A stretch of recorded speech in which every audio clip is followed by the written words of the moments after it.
Bueno, el tema de hablar hoy es coronavirus. Bueno, es que es un tema que está dando de qué hablar bastante, gracias a que gracias a este virus fue declarado pandemia y que en realidad es una crisis que afecta a todo el mundo. Pues nosotros como estudiantes de medicina tenemos algunas dudas, entonces me tomé el tiempo a recolectar información, a ver qué podemos compartir, y pues empecemos. Bueno, el coronavirus es un virus que tiene la capacidad de producir infecciones respiratorias agudas desde de las vías altas a las vías bajas. Entonces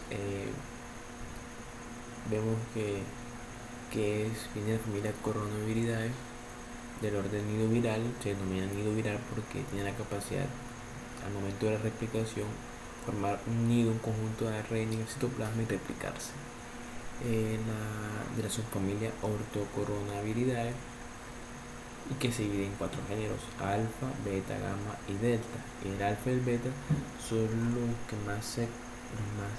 más importantes porque son los que afectan a mamíferos, incluyendo humanos.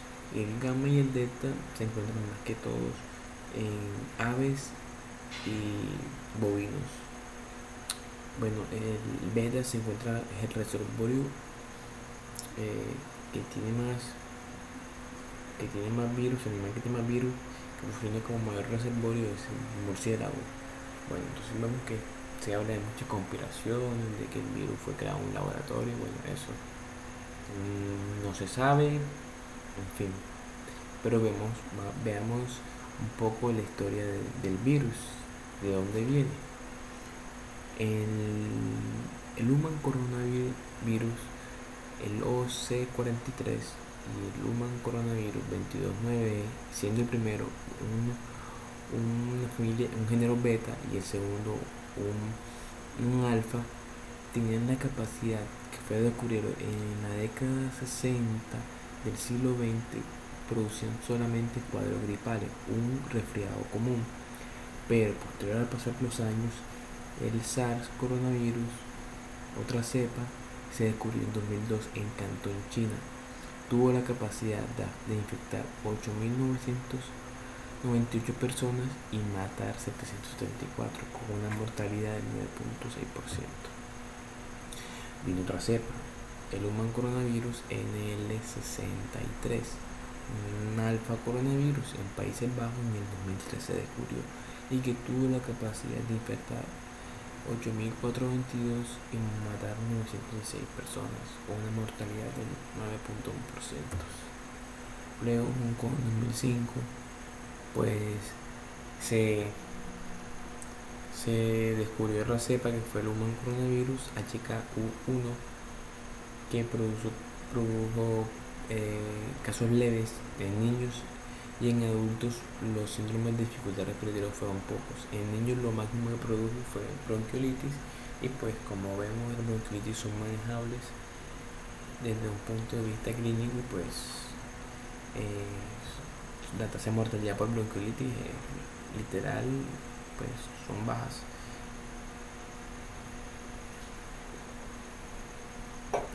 Después vino otra cepa, fue el MERS-CoV, el virus del síndrome respiratorio del Medio Oriente.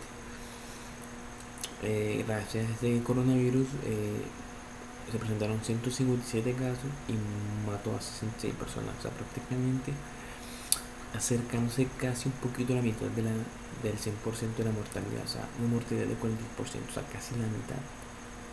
Estuvo, gracias a Dios, fueron pocos los casos que se presentaron, pero gracias a Dios no pasó a mayores. Luego en 2019 se encontró otra cepa en Wuhan, una población de China, el SARS-CoV-2, parecido al SARS-CoV tipo 1 en Cantón, y hasta el día de hoy tenemos un total de casos, hasta el día de hoy, 965.246 casos, y seguirán creciendo. Con el favor de Dios, esto ojalá disminuya o pare. El total de muertos llevamos 49.236 casos, con un total de recuperados de 203.007 casos. Entonces, vemos que pues, la tasa de mortalidad pues, es baja en comparación de los otros, pero ahí vemos que la población más vulnerable son pacientes con comorbilidades y pacientes ancianos de la tercera edad. Bueno, veamos un poco sobre el virus en general. Bueno, se dice que en su estructura tiene una nucleocápside que recule el ADN, el ARN, acompañado de una proteína N que ayuda a su replicación intracelular. Tiene en su envoltura bilipídica, porque tiene una envoltura bilipídica, unas proteínas de membrana, que son proteína M y la proteína E. Estas dos proteínas tienen la capacidad de ayudar a envolver al virus y ensamblaje. Y posterior, pues es un virus de ARN, como lo dije, y es muy importante saber sobre la proteína S, que le da la forma de una corona de espinas, denominada proteína Spike o proteína S. Esta proteína tiene una afinidad por un receptor a nivel de las vías respiratorias y otros tejidos periféricos al pulmonar.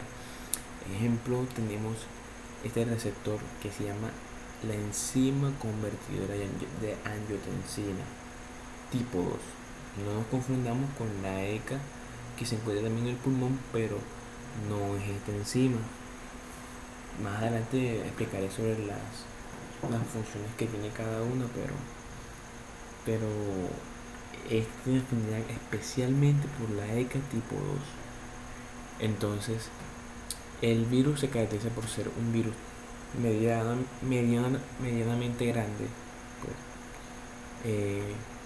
Se tiende a ser pesado por la cantidad de proteínas y glicoproteínas que tiene en su membrana para unirse al receptor. Tiene unas proteasas que le ayudan a entrar, a internalizarse dentro de las células, y también estas proteasas son importantes porque también se está estudiando inhibir esas proteasas por algunos medicamentos que también inhiben las proteasas del VIH. Entonces, por ejemplo, se está haciendo un estudio sobre eso. Tiene un diámetro de 200 nanómetros. Este es un virus que tiene la capacidad de mutar 30.000 pares bases de ARN. O sea, es un virus que muta mucho. Por eso es que vemos que es un virus que, a diferencia de en el 2002, se pensó que el murciélago era el animal que contaminaba al humano, pero se llegó a que luego la civeta de palma, el murciélago contamina la civeta de palma, y pues como la civeta de palma en esas regiones es un animal que se come pues un alimento mal cocinado, pues llegó a contaminar en el 2002. Posterior, luego el murciélago hizo lo mismo en 2012, contaminó un camello, y el camello también transmitió a esas personas y se produjo el MERS. Entonces, hasta el día de hoy, del SARS-CoV tipo 2, lo único que se ha encontrado se han hecho teorías que fue el murciélago, que si fue un pangolín, que si fue una serpiente, en fin, etcétera. No se sabe todavía. La que más ha cogido fuerza es el pangolín. El pangolín porque la estructura genómica correlacionada a la del ser humano este pues es parecida al ser humano. Entonces, ¿qué pasa? Los virus tienen una capacidad hasta de 10.000 pares de ARN, porque si pasan ese tope, ellos mueren. Pero es que este virus tiene la capacidad de corregir sus mutaciones. Entonces, esa es la capacidad que él tiene. Por eso es que cuando él muta mucho, va de especie en especie. Entonces, por eso es que se ha encontrado en tantas especies, porque él tiene una capacidad de mutación alta. Y esto se da porque su polimerasa, este virus tiene una enzima que se llama polimerasa y tiene la capacidad de recombinar su ARN.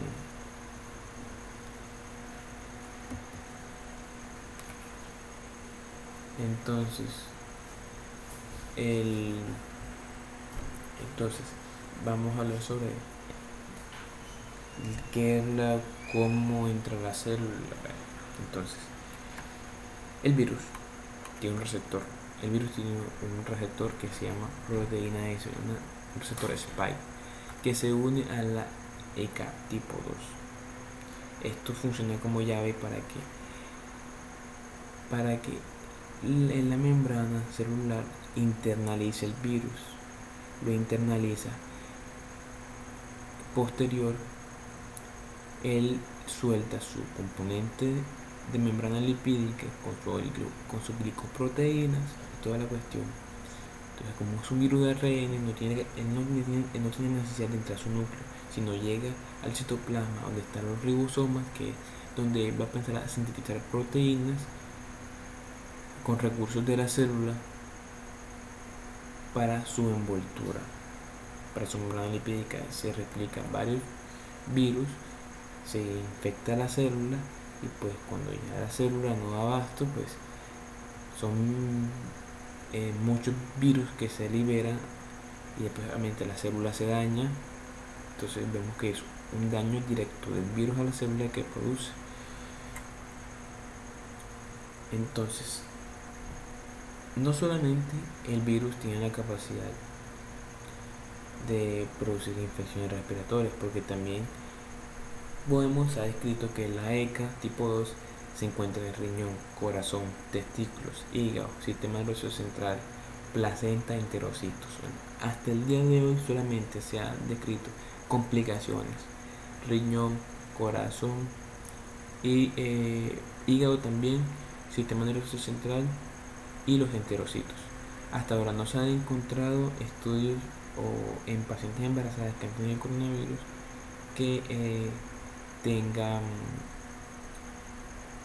algunas complicaciones. Pues esto es un virus nuevo y pues pronto entrará en estudio en cierta población, y tampoco se ha demostrado que tenga un daño secundario en el testículo que produzca infertilidad, no se sabe todavía, pero lo que sí tiene la capacidad es de producir falla renal, miocarditis, encefalopatías y también cuadros de diarreas. Entonces, pero esto, ¿cómo pasa? Pues el virus. Y también la ECA se encuentra en el endotelio. Entonces, como el virus se une a la ECA tipo 2 en el endotelio, puede diseminarse por la circulación, llegando a los tejidos periféricos como son el sistema nervioso, el riñón. También tiene afinidad a la glándula suprarrenal, produciendo insuficiencia suprarrenal. Tiene también frecuencia de producir vasculitis por daño directo al endotelio. También por medio de activación de órganos linfoides, también produce linfopenia. Las vasculitis pueden llevar a infarto de ciertos órganos linfoides, como lo es el vaso. Las miocarditis también se han visto, y más en pacientes que es muy complicado, pacientes con insuficiencia cardíaca. Y posteriormente también puede producir una respuesta disregulada a una sepsis, que puede llegar a sepsis, y posterior al shock séptico. Bueno, entonces vemos que el virus tiene afinidad a nivel del alveolo por la ECA tipo 2, especialmente los neumocitos tipo 2, que son los que más tienen ECA. Y como vemos, pues el hemocito tipo 2 nos ayuda mucho a la secreción del surfactante. Entonces el surfactante también es full difícil que se dé proceso de intercambio gaseoso, produciendo más síndrome de dificultad respiratoria. Entonces daña la célula, produce un daño celular. Esto libera citoquina, esto va a producir una vasodilatación. Esto nos ayuda a la permeabilidad capilar que hay entre el alveolo y la circulación. Esto lleva un exudado y nos llena el alveolo de líquido. Este daño epitelial hace que se regenere el epitelio. Pero ¿qué pasa? Al regenerarse el epitelio va a haber más expresión del receptor de la ECA tipo 2 y esto va a permitir que más virus se unan al receptor y pues más daño epitelial hasta un punto que nos va a producir el COVID-19. No nos confundamos, el SARS-CoV-2 es el nombre del virus y el COVID-19 es la enfermedad, por la sigla en inglés. Coronavirus 19. Bueno, la tos, entonces todo esto nos va a llevar a una tos seca. ¿Por qué? Porque es que el problema está en los alveolos y no en los bronquios. Los bronquios y los bronquiolos tienen poca ECA. Entonces no va a producir casi secreción de moco ni nada de eso, sino va a ser una tos seca, porque el problema es que alveolar, no a nivel de los bronquios ni bronquiolos. Nos va a producir disnea, aquí un error, es disnea, y nos puede llevar a insuficiencia respiratoria aguda. Entonces, es lo que yo decía anteriormente. La ECA es la que nos va a regular el sistema de renina-angiotensina, la que nos va a convertir la angiotensina 1 angiotensina 2. Esto nos va a aumentar la presión arterial, nos va a retener sodio. Es un proceso contrarregulador, pero cuando hay problemas crónicos como es la insuficiencia cardíaca, hipertensión, bueno, esto se ven aumentados crónicamente y pues nos lleva a una fibrosis y remodelamiento cardíaco y posteriormente nos llevará a ciertas patologías. Pero ¿qué pasa con la ECA tipo 2? La ECA tiene la afinidad de convertir la angiotensina 1 a angiotensina 1.9. ¿Qué pasa? Y también la angiotensina a angiotensina 1.7. ¿Qué pasa? Esta es la importante porque la angiotensina 1.7 tiene la capacidad contraria a la angiotensina tipo 2, porque es un vasodilatador y nos va a disminuir fibrosis pulmonar y remodelamiento cardíaco. ¿Qué pasa con esto? Que esto es un factor protector para esos pacientes que tienen enfermedades crónicas, diabetes, hipertensión arterial, pacientes que tienen falla renal, pacientes que tienen insuficiencia cardíaca. Entonces vemos la razón de por qué en esos pacientes con comorbilidades afecta más. Entonces, todo esto también se va a dar porque toda esta respuesta es irregular, porque estos pacientes pueden llegar a hacer una sepsis, un síndrome de disfunción multiorgánica. ¿Por qué? Al momento de que la proteína S se une a la ECA tipo 2, va a haber una secreción de citoquinas mediada por macrófagos. Estos macrófagos nos van a activar las células NK, las natural killer, y posterior los linfocitos T citotóxicos. Entonces, ¿cuál es la función de estas dos células? Es inhibirnos este macrófago. Es yo te activo y tú me inhibes, porque la respuesta inmunológica debe ser regulada. Entonces, ¿qué pasa? El macrófago, pues todo este proceso secreta interferón gamma, que nos va a activar macrófagos, linfocitos NK, linfocitos CD8, factor necrosito tumoral alfa, el interleucina 1, la interleucina 2, 6, 12, 16, 18. Como vemos, estas dos, interleucina 1 y 6, son más importantes porque hay medicamentos que la inhiben. El ejemplo de la interleucina 6 es el tocilizumab, ya, y también nos van a liberar quimiotácticos.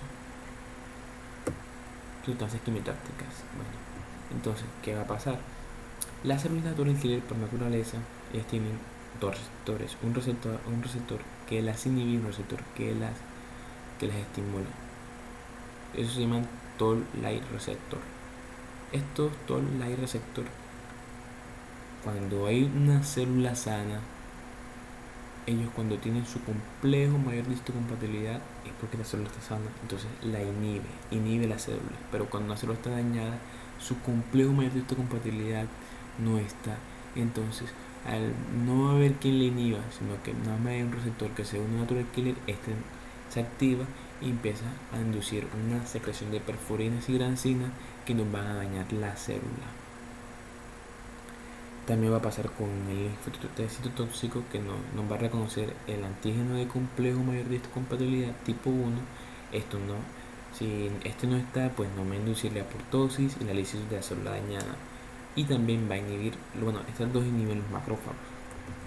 Entonces, como una respuesta autolimitada y autocontrolada por estas dos células que nos van a inhibir los macrófagos que pasen los pacientes críticos, va a haber una respuesta disregulada a esto. Estas células no tienen la capacidad de regular esto, entonces hay una hiperreactivación de los macrófagos que nos van a hacer más interferón gamma, más factor de necrosis tumoral alfa, más interleucinas, y posteriormente puede llevar a una sepsis o incluso una linfocitosis hematofagocítica. Entonces, pues hasta el día de hoy solamente se ha escrito la sepsis, pero no se puede descartar esta enfermedad porque también hay pacientes que pueden tenerlas congénitamente y pues una enfermedad que se subdiagnostica y no se le ha prestado mucha atención hoy en día. Entonces, ¿qué pasa? ¿Cuál es la diferencia entre la sepsis y la linfocitosis hemafagocítica? Bueno, la técnica en realidad es parecida, pero hablemos que la sepsis es una disfunción orgánica por una respuesta inmunológica exacerbante que nos puede llevar a un shock séptico. ¿Y que cómo se define el shock séptico? Que el paciente que necesita vasopresor después de darle líquidos. Después de darle líquidos no mejoran, pues esto necesita vasopresor. Y este shock nos puede llevar a un síndrome de disfunción multiorgánica que se escribe como mayor a un órgano, mayor o igual un órgano afectado. Entonces, ¿cómo se describe la linfocitosis hemafagocítica? Se describen como dos, primaria y secundaria. La primaria se conoce cuando hay historia familiar de esta y se conoce un gatillo claro. Posteriormente ya les explicaré qué es un gatillo claro. Este primaria es frecuente en pediatría. La secundaria es cuando no tiene origen familiar reconocido más un gatillo claro. Un gatillo claro es cuando hay algo que desencadena esta enfermedad. Ejemplo, los virus, las enfermedades autoinmunes, la sarcoidosis, los linfomas y las leucemias. Los virus más comunes que producen gatillo claro, pues el VIH, el H1N1, el Epstein-Barr también. Hasta ahora no se ha descrito muy bien el coronavirus, pero no se puede descartar. Como dije, pues un paciente que puede tenerla no es exento a no tenerla, pues aunque es debe ser la frecuencia debe ser muy rara.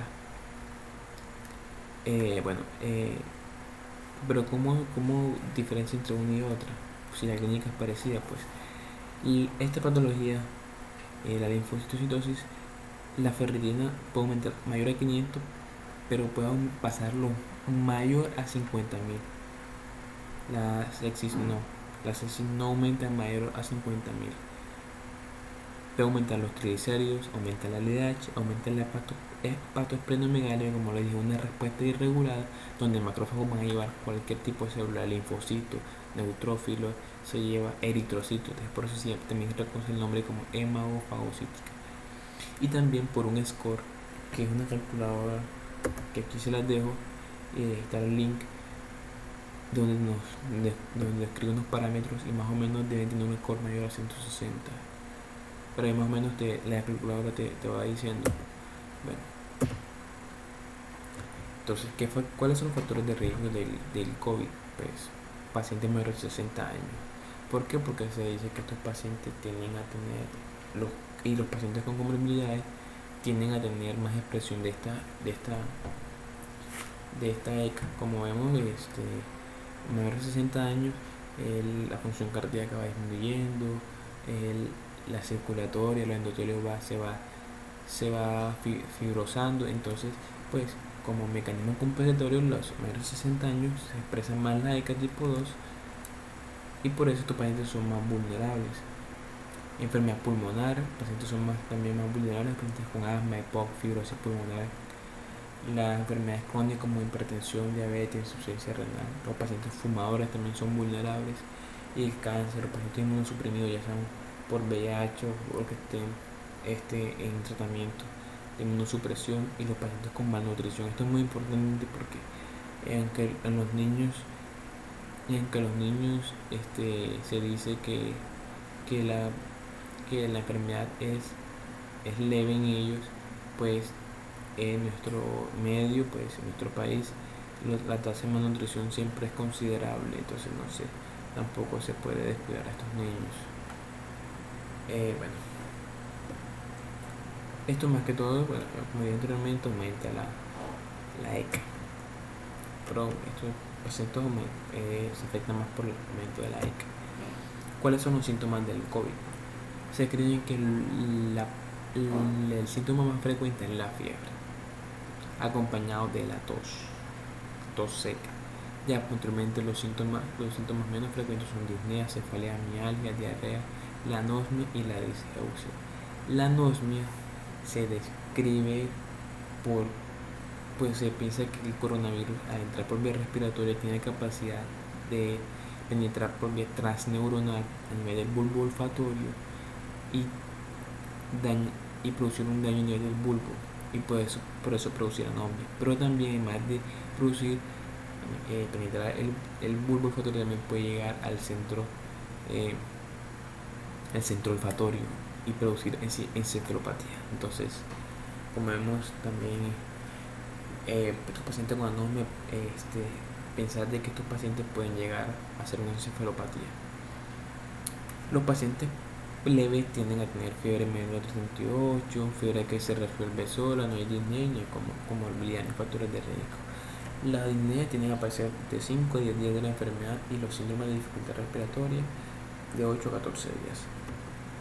Entonces vamos a compartirles el consenso colombiano de la Sociedad Colombiana de Infectología.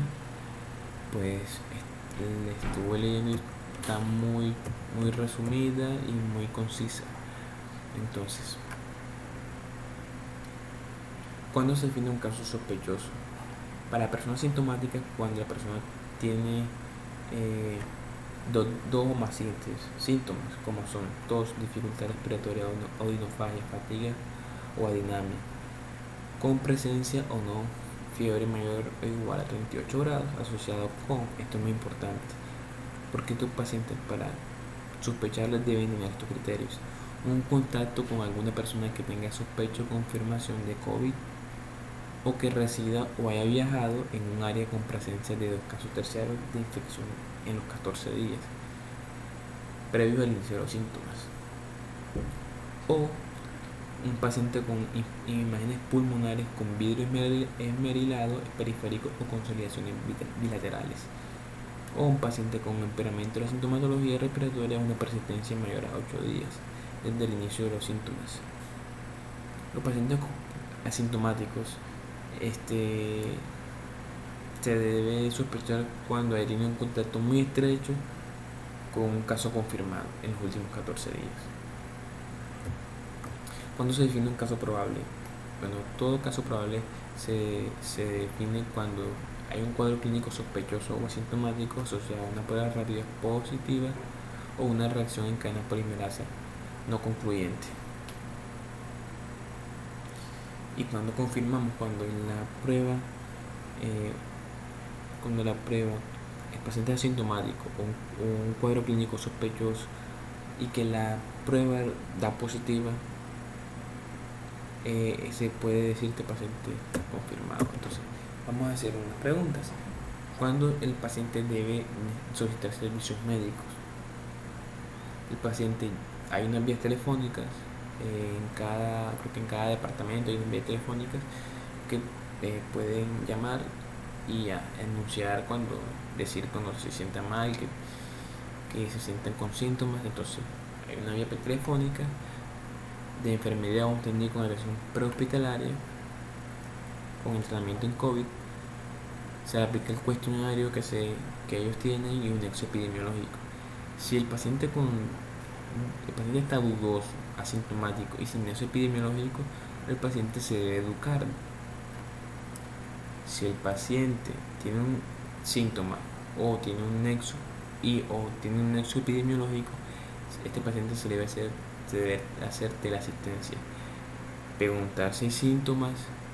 Estos pacientes necesitan una anamnesis, un examen físico. Si los síntomas son leves, el seguimiento se debe hacer diario. Pero si son moderados o graves, estos pacientes deben asistir a un centro de atención para que sean revalorados.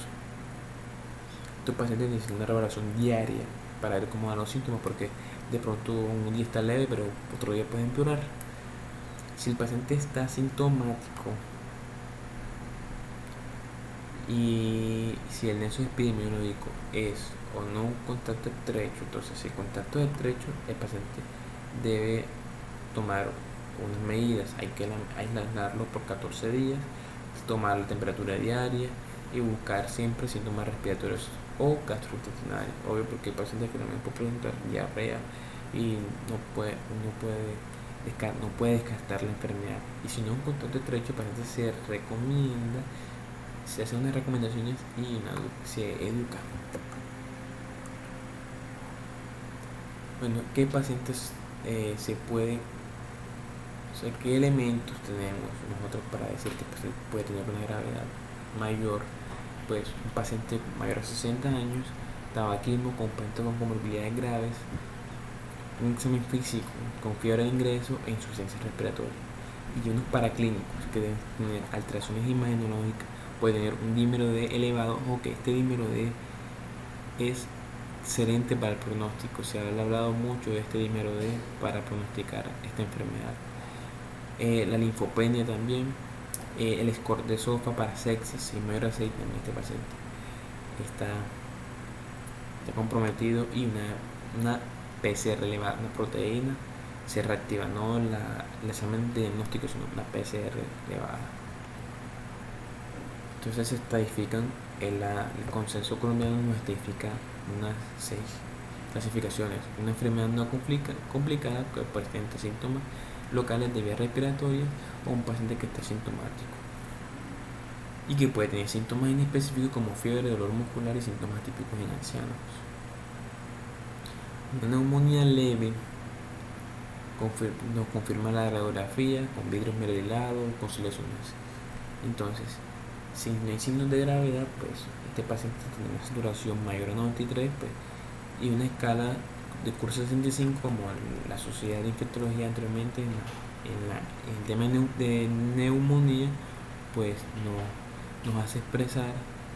Entonces, dependiendo de este curso, no interviene si hospitaliza o no hospitaliza.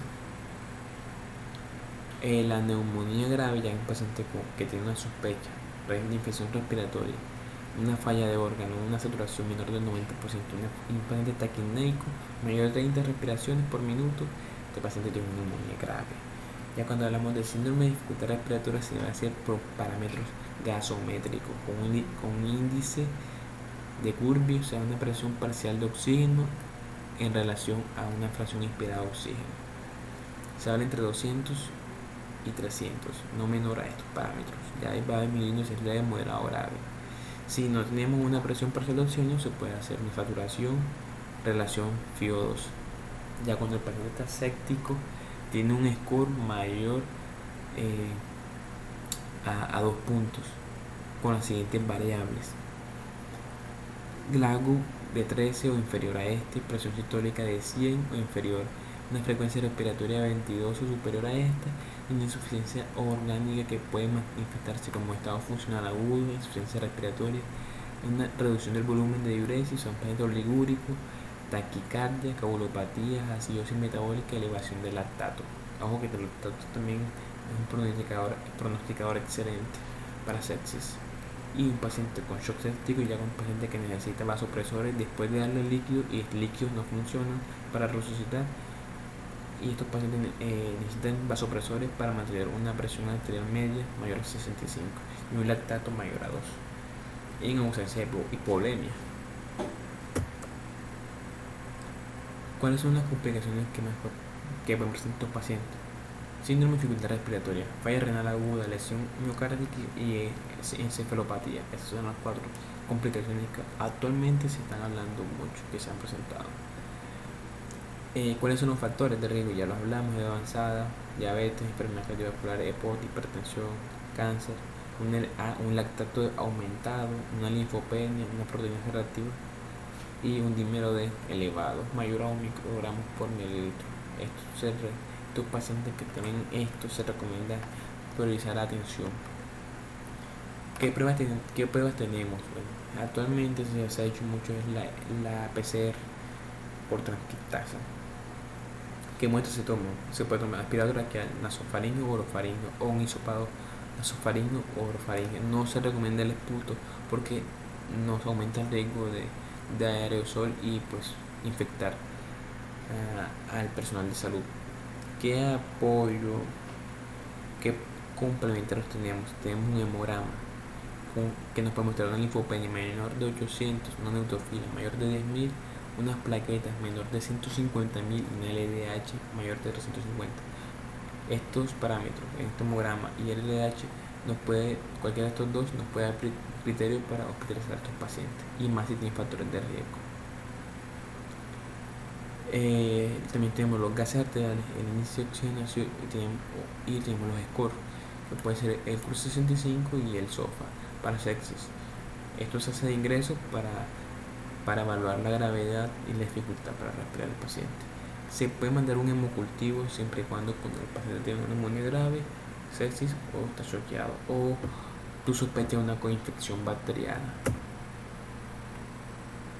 Las pruebas de radiografía imagenológica también son muy importantes porque podemos tener un vidrio esmerilado o una consolidación de distribución periférica o de predominio basal.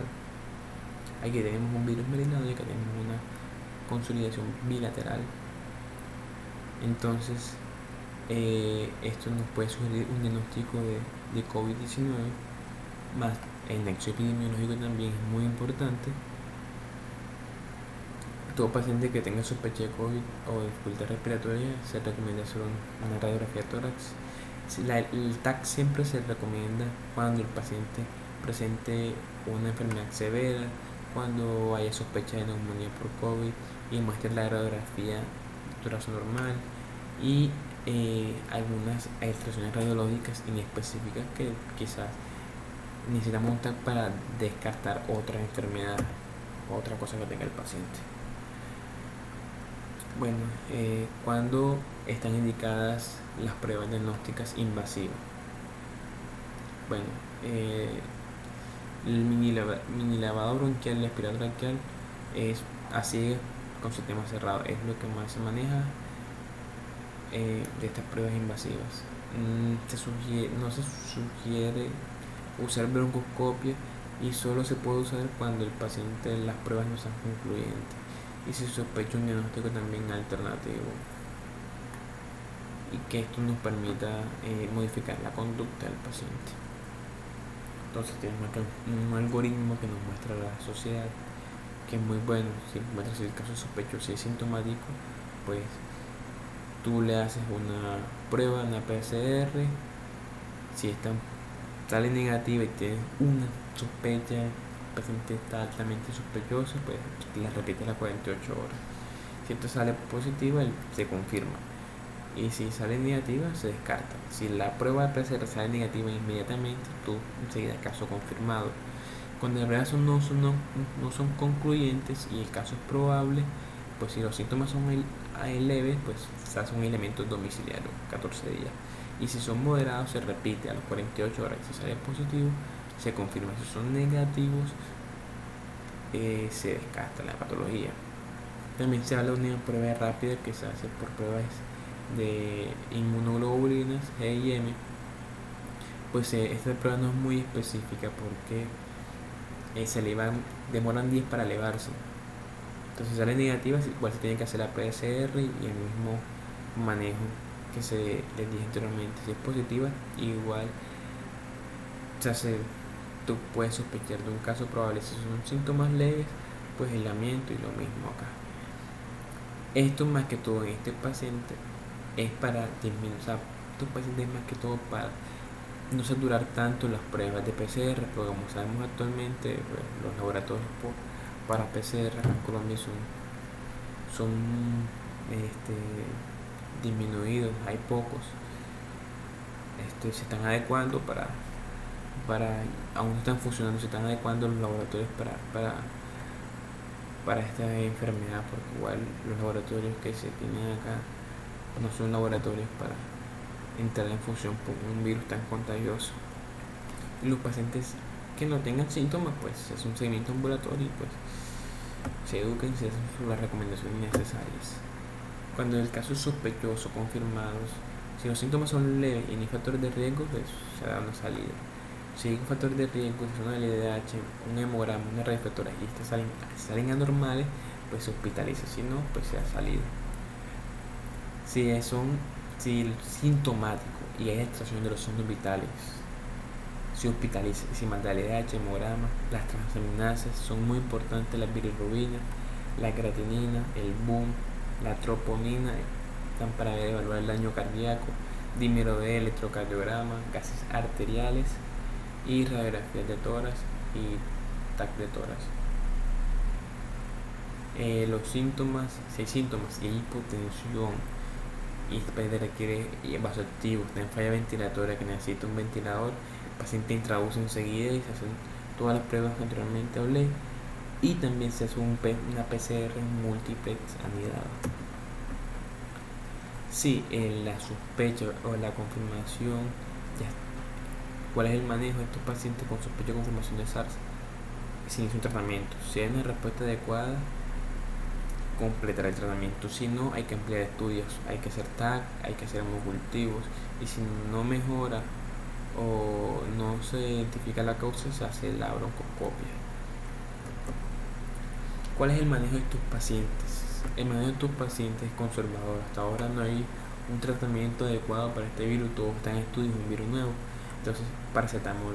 Todo el mundo se queja porque el paracetamol, porque siempre la magia de la medicina no es porque el sistema de salud sea más barato. En realidad, el paracetamol es el mejor medicamento que pueda haber para manejar dolores, fiebre, porque es un medicamento que para producir una intoxicación por este medicamento tiene que ser dosis muy altas, es menos tóxico, es menos hepatotóxico, es menos nefrotóxico, a diferencia de los AINES. Y la OMS no nos recomienda AINES porque primero los pacientes con comorbilidades, estos pacientes como insuficiencia cardíaca, falla renal, los AINES no están recomendados. Entonces, si usamos AINES en estos pacientes, pues vamos a exacerbar una crisis por sus patologías de bases. Y se piensa que los AINES tienen la capacidad de aumentar los receptores de la ECA tipo 2. Entonces, muy importante esto. Los pacientes necesitan oxígeno dependiendo del manejo de la base de la patología. Los broncodilatadores deben, si este paciente es asmático o una patología de base que necesita broncodilatadores, deben ser con cámara espaciadora, porque el riesgo de hacer aerosol con el virus y contagiarnos es alta. Los líquidos, si el paciente no tiene ninguna insuficiencia respiratoria, se puede manejar líquidos. No se recomienda si tiene insuficiencia respiratoria, pues esto tiende a disminuir el intercambio gaseoso y pues no estamos haciendo nada. Hasta ahora mismo momento no se recomiendan los corticoides. Los corticoides no se recomienda, todavía está en estudio. ¿Por qué los corticoides pueden en teoría ayudar? Como dije anteriormente, hay un tema cuando hablé de linfohistiocytosis con hematofagocítica, los corticoides en esas respuestas, en ese síndrome, pues ayuda mucho los corticoides, pero no se recomienda, actualmente no hay una evidencia como tal para esta enfermedad que ayuden en corticoides. Los pacientes que necesiten los corticoides, como por ejemplo con enfermedades autoinmunes, que necesiten, que son asmáticos, pues ahí sí ya va a ser la salvedad que necesitan corticoides y se le deben dar, no se le deben negar. Los antibióticos solamente se deben dar cuando hay sospecha de coinfección bacteriana. No se recomienda combinar macrólidos. ¿Por qué? Porque en los macrólidos tienden a aumentar el intervalo QT. Entonces no se recomienda. Se recomienda también dormir, poner el paciente en boca abajo, y esto ayuda mucho.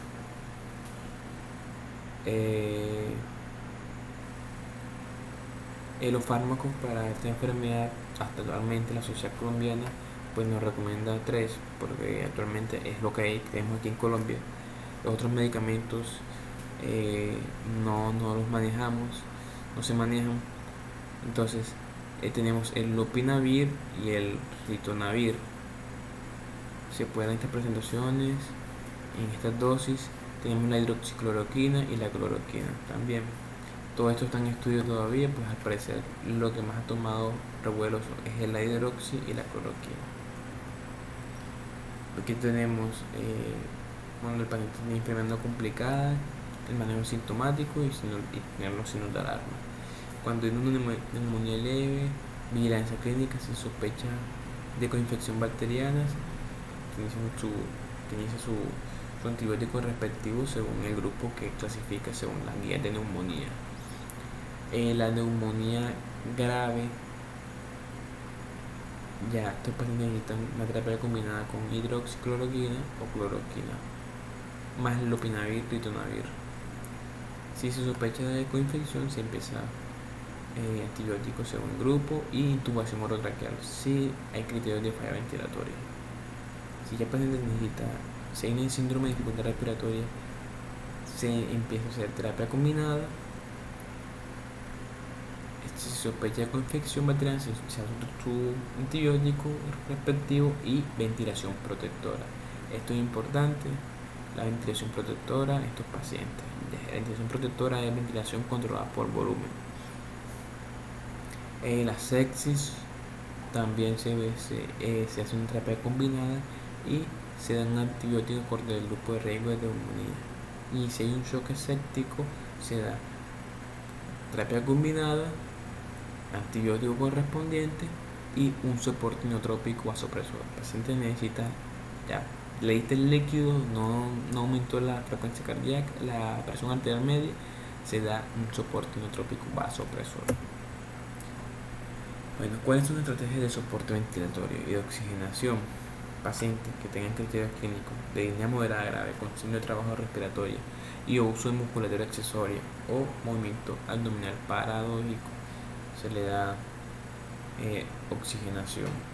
Ya con paciente que línea mayor de 30 o criterio gasométrico menor de 200, de índice de Curbie, un pH menor de 7.75 y una presión parcial de dióxido de carbono mayor de 45, el paciente entra en ventilación mecánica. Entonces aquí tenemos un algoritmo de manejo que nos muestra la sociedad si la infección es aguda, si es respiratoria aguda leve y tiene factores de riesgo. Si no tiene factores, se da salida. Se educa, tratamiento sintomático, signos de alarma, aislamiento, toda la cuestión. Si tiene factores de riesgo, se hacen sus marcadores de mal pronóstico. Si salen negativos, como ven los marcadores que tenemos acá, linfopenia, LDH, todos los que dije anteriormente, si salen positivos, se hospitaliza el paciente 48 horas y después se va revalorando. Si el paciente tiene una infección respiratoria aguda grave, se hacen sus marcadores. Si estos salen mal, se hospitaliza en un piso de UCI, más las pruebas complementarias. Su manejo es las pruebas complementarias, tenemos la radiografía, el boom, las pruebas transaminasas, los tiempos de coagulación, pues estos pacientes también nos pueden hacer una coagulación intravascular diseminada. Y pues ya así se consideran los antibióticos y la terapia combinada con lopinavir, ritonavir, cloroquina o hidroxicloroquina, cualquiera de los dos. Si el paciente no tiene mal marcadores, pues se hace el manejo igual que si lo tuviera, pero estos pacientes se hospitalizan en un piso, no en UCI. Los síndromes de dificultad respiratoria, sepsis o choque, enseguida se hospitalizan, se hacen las pruebas complementarias, se hace el tratamiento multidisciplinario, se hace infectología, medicina interna e intensivistas, se hace un soporte de oxígeno, un soporte ventilatorio, controlado por volumen y un manejo para síndrome de dificultad respiratoria que debemos hacer. Y pues los medicamentos, la cloroquina, hidroxicloroquina, lopinavir, ritonavir, y si el paciente va para darle antibióticos. ¿Qué recomendaciones debe hacer? Que el paciente no pueden suspender su medicamento, que el paciente tenga consumiendo IECA o ARA, que sean hipertensos, insuficiencia cardíaca, falla renal. Estos pacientes no pueden suspender su IECA o ARA, a pesar de que algunas biografías nos dicen que los IECA o los ARA nos aumentan más la expresión de la ECA tipo 2, pero estos pacientes es su único medicamento que nos controlan su enfermedad de base son estos. Entonces no se recomienda. Aún no hay estudios que nos beneficien la supresión de estos medicamentos en esta enfermedad. No usar AINES, como dije anteriormente. El lavado de manos es importante. Como vemos, el jabón es lo mejor para combatir este virus, porque el jabón se extrae por medio de grasas. El jabón se extrae por medio de un proceso que se llama saponificación. Entonces estas grasas lo que producen son micelas a nivel de la membrana bilipídica del virus, lo que lo hace que se desarme toda su estructura y pues queda este virus indefenso ante nosotros. Se dice que hay una distancia de 2 metros aproximadamente. Yo anteriormente puse una imagen de un cálculo de un tiempo de bueno, en realidad esto es mentira, por ahí lo vi en internet y quise compartir con ustedes porque esto es mentira, porque vemos que la velocidad de estornudo dice que es de 6 y pues en realidad la velocidad de un estornudo según la fisiología de Gayton nos dice que es de 120 a 160 km por hora, eso nos da aproximadamente unos 33-40 metros por segundo. Entonces si vemos ahí nos dice que da 3.42 con esa velocidad, pero en realidad si lo hacemos con lo que nos dice Gayton, nos dice que son 18 metros. Entonces eso es imposible que un virus tan pesado alcance 18 metros. Entonces en realidad esto es basado en la física, pero en la teoría, pero tenemos que tener en cuenta que hay que tener unos patrones que son la resistencia al aire y toda la cuestión. Pues puede que la altura de la persona también afecte. Una persona más alta seguramente tiene la capacidad de botar gotitas de virus más lejos que una persona más bajita. Física, pero no tiene evidencia científica esa imagen. Es muy importante no crear pánico en estas cuestiones de crisis. Vivimos con muchas personas que están traumatizadas, entonces creo que nosotros como estudiantes es bueno siempre concientizar a nuestros papás, a nuestros familiares de que no crear pánico y toda la cuestión. Y es muy importante que si tenemos abuelitos en las casas tengamos el menor contacto posible con estos pacientes. Y los trabajadores de salud, los elementos de bioseguridad es lo mejor. Y nosotros como si vamos a la calle, evitar el uso del tapaboca, porque vamos a desabastecer y no vamos a tener con las personas que están prestando un servicio, no se van a tener cómo protegerse. Entonces esto es muy importante. Pues eso sería todo y gracias. Espero que hayan preguntado, que hayan aprendido mucho y pregunten si tienen algunas dudas. Gracias.